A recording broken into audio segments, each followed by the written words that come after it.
I'm starting to realize that on America's Got Talent, it's always the ones with the depressing backstory who get the golden buzzer. I'm watching a GT with my family. Person walks on stage. Judges go, tell us about yourself. And the person goes, well, my mom's Kinda homeless. My dog died. I lost my job and I can only afford to eat ramen Twice a week. My mom's already crying before they even start performing. I'm like, Mom, they haven't done anything yet. Then they start singing. Could be mediocre, could be decent. Doesn't matter. The judges are already wiping tears. Simon's nodding. Heidi's got her hand on her heart. Howie's standing up. And Sophia's reaching for the golden buzzer. Before they even finish. Golden confetti falls. Everyone's crying. The person's crying. The audience is crying. I'm sitting there like, they were decent, but was it Golden buzzer worthy? My mom looks at me. You have no heart. Meanwhile, there was this other person earlier who was actually insane. Like, could win the whole thing. But their backstory was, yeah, I just like singing, it's fun. No golden buzzer. Just regular yeses. At this point, I figured out the formula. If you want the golden buzzer, you need at least 3 tragic things in your backstory. I told my friend, bro, if I ever go on America's Got Talent, I'm making up the saddest story ever. My mom's kinda homeless. My dad left to buy milk, never came back. I raised my 7 siblings while working 3 jobs, and my pet goldfish died yesterday. My friend goes, bro, that's too much. Exactly, guaranteed golden buzzer. Because at this point, it's not even about the talent. It's about who had the worst life. And honestly, After failing my math test, I probably deserve the golden buzzer. I'm starting to realize my parents have selective hearing. Like, they literally don't listen to anything I say. So last week I told my mom, hey mom, I have a school event on Friday at 3 p.m. She was on her phone scrolling, but she nodded and said, okay, sweetie. okay, cool. She knows. Friday comes, I'm ready to go. Mom walks in and she's like, where are you going? To the school event I told you about. She looks at me like I just spoke Mandarin. What event? The one I told you about last week. You never told me about this. I'm sorry, what? I literally stood in front of you and said, school event Friday 3 p.m. You said, okay, sweetie. Well, I don't remember that, because you were scrolling on Facebook looking at Aunt Maria's lasagna post instead of listening to me. So now I'm late. Because I have to re-explain everything to a parent who claims I never told them. This happens every time. Why didn't you tell me you had homework? I did yesterday. Why didn't you tell me the teacher called? I did 3 times. You were on your phone every time. Then my dad does the same. Why didn't you tell me you needed money for the field trip? Dad? I told you last month. You said remind me later. I reminded you 5 times. You kept saying I'll do it tomorrow. Now it's the day before the trip and you're mad at me for not telling you? I'm convinced parents have a secret ability to delete information from their brain the moment you tell them. Your words are garbage, just immediately discarded. Then when they need that info, they blame you for not telling them when you literally did, and they weren't Listening. So now, bro, if you tell your parents anything, text it, email it, write it on a sticky note, because apparently verbal communication Doesn't count. I'm starting to realize online shopping is getting dangerous. There's a 13-year-old boy in New Zealand who swallowed 80 to 100 high-powered magnets. Bro, 80 to 100, that's not a snack. That's a meal. Not regular magnets, neodymium magnets, the kind that are 50 times stronger than normal ones. These magnets could probably pull your phone out of your hand. Those tiny 5mm by 2mm colorful balls marketed as desk toys for adults, but looking like Skittles for people with Bad judgment. So this kid swallows them like he's at a buffet, then waits 4 days with stomach pain before telling anyone. Classic teenager, he'll probably work itself out. It did not work itself out. He went to the hospital. The x-rays showed 4 chains of magnets inside his bowel. These magnets were so powerful, they pulled together through his intestine walls, creating 4 lines of magnets in different parts of his gut, causing tissue to die called Pressure necrosis. which sounds like a metal band, but it's actually really bad. He needed emergency surgery. Surgeons opened him up, found the magnets, removed the magnets, but also had to remove part of his bowel. What?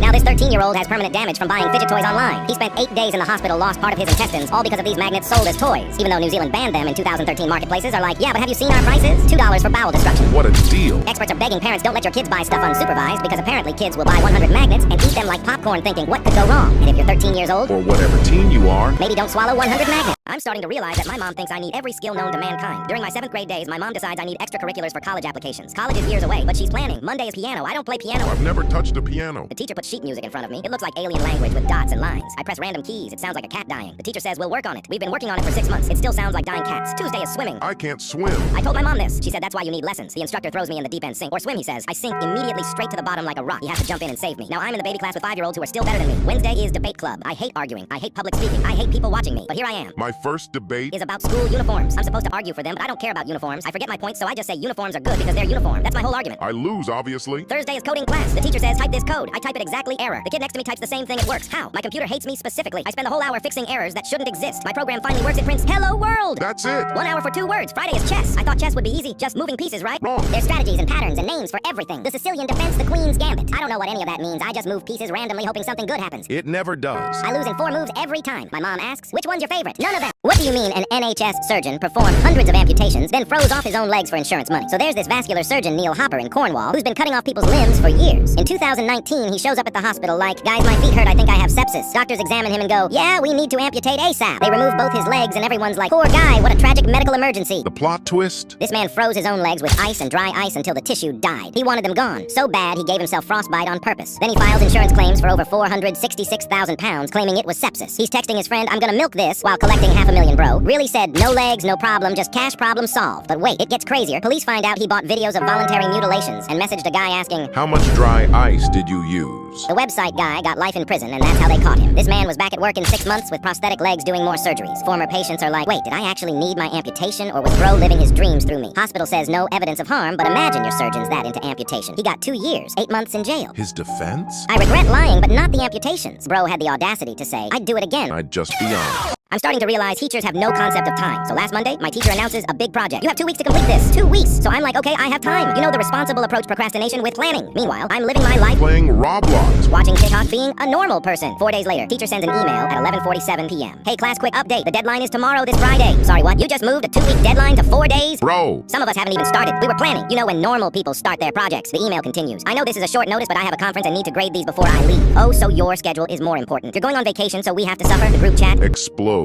Bro, did you see the email? She's insane. This is due tomorrow. I haven't even picked a topic. I was gonna start on Sunday, so now it's 11:52 p.m. on a Thursday, and I'm cramming a 2-week project into one night, drinking my 5th energy drink, eyes bloodshot, hands shaking, creating a PowerPoint. I don't even understand praying to God. This makes sense. Tomorrow comes, I submit it, looking like a zombie, haven't showered, just suffering. And you know what the teacher says? Great job, everyone, for being flexible. Flexible? We didn't have a choice. And 2 weeks later, I got a C. Teacher's feedback seems rushed, lacks depth. Lacks depth You gave us a 2-week project and suddenly change a deadline. What did you expect? You know what? When a teacher says you have 2 weeks, start immediately, because that deadline is a lie. it's actually 2 weeks unless I feel like changing it. To tomorrow. I'm starting to realize school fundraisers are the worst. This month, the school announces a fundraiser. We have to sell chocolate bars. They hand me a box of 50 bars. Sell these for $2 each. It's for new computers. New computers. The ones we have are from 2003, and they work fine for typing and playing cool math games. The teacher goes, top seller gets a prize. The prize, a pizza party for the class. So I do all the work, and everyone gets pizza. I take the box home. My mom goes, what's that? Chocolate bars, I have to sell them. She immediately, He opens one. Mom, that's $2. I put it on my tab, but she never pays. By the end of the week, my family's eating 5. I'll pay you back. When? I go door to door in my neighborhood. First house, not interested. Slam. Second house, I'm on a diet. Third house, nobody home. Fourth house, old lady talks for 30 minutes. about her grandson, shows me pictures from 1987. Doesn't buy anything. I go to school, try to sell there. Anyone want chocolate? Everyone goes, we're selling too. We're all selling to each other. That doesn't work. This one kid, Derek, already sold 200 bars. How? My dad's company, he made everyone buy them. That's cheating. His dad forced his employees to buy chocolate. Meanwhile, I've sold 3 and my mom ate 5. So I'm negative. Deadline comes, I've sold 8 bars, still have 34 left. My teacher goes, Where's the money? I give her $16. Where's the rest? That's all I sold. What about the other bars? I hand her the box, still mostly full. You didn't try. Didn't try? I went door to door like a chocolate salesman, got rejected 30 times. Derek wins the pizza party. During the party, I'm eating pizza That Derek earned while thinking about those 34 bars still in my locker. melting into brown soup. I'm starting to realize state testing week is the worst week of the year. The teacher's been stressing for months. This determines funding. Take it seriously, like we care. About funding. I just want to sleep. They give us testing breakfast, stale muffins, and warm OJ. Brain food. This kills brain cells, not helps them. We get to the gym, rows and rows of desks, perfectly spaced. Like prison. They hand out the test booklets. Do not break the seal until instructed. Some kid immediately Breaks the seal. I said, don't, sorry. The proctor reads instructions for 20 minutes. Fill in bubbles completely. Use number 2 pencil. We know. We've done this since 3rd grade. I opened to question 1, and it's this passage that's 8 pages long about corn farming in Nebraska. Who cares about corn? The questions are impossible. What did the author mean by saying corn grows? It means Corn grows. that's it. There's no deeper meaning to it. 30 minutes in, and my hand hurts from filling in all these bubbles. I look around, and everyone's suffering. The kid in front is asleep just bubbling randomly without even reading. Another kid asks to use the bathroom. No bathroom breaks for the first 2 hours. 2 hours? He's shifting in his seat, just dying.